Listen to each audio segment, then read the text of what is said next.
Hi, I'm Dr. Dayna Henry from the Department of Health Sciences.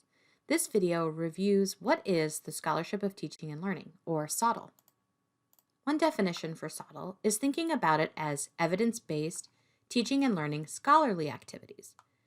This is about systematic inquiry into what works and doesn't work in the teaching and learning process, and the intent is to share the results of this inquiry or research with other people, also known as dissemination.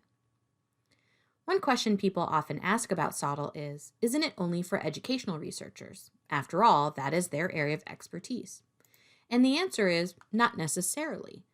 We believe that SoTL is tied to your discipline, that it would look differently depending on what discipline you're in. And so how SoTL looks can take a variety of forms. We're going to talk through 5 genres of SoTL proposed by Nelson, with the recognition that they can be combined, overlapped, as well as subdivided. A link to this article can be found on the website. One genre of SoTL is to report on particular classes. So for a class that you teach, you might look at example approaches to covering a particular type of content, like teaching a particular skill, or any type of pedagogy that worked really well. You can write this up as your impressions of how things worked, or you can do more formal assessments of particular techniques or classroom research. You can also assess how changes in your teaching practice affect students, or perceptions of changes in your teaching practice. This is like before and after, also known as pre- and post-test results. And this research can be both qualitative or quantitative in nature, as well as be mixed methodology. Another type of SoTL research is to reflect on your experiences as a teacher.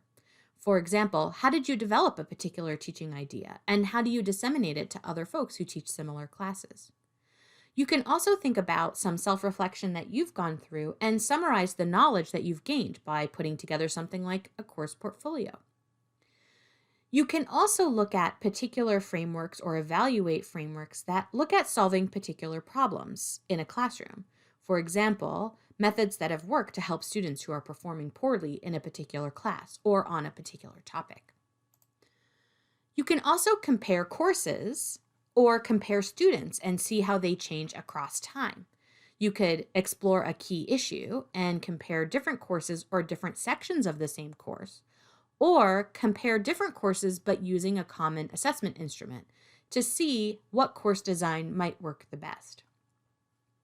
In the website, you'll find various types of things you can measure in this kind of SoTL research.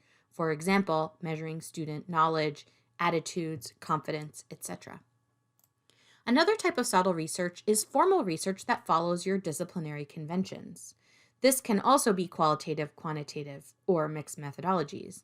Often, this type of research is published in a disciplinary journal or a disciplinary SoTL journal. Check out the website on how to disseminate your SoTL research. And finally, you can also summarize and analyze other people's SoTL research through a meta-analysis or an annotated bibliography. Check out this example from Science Teaching.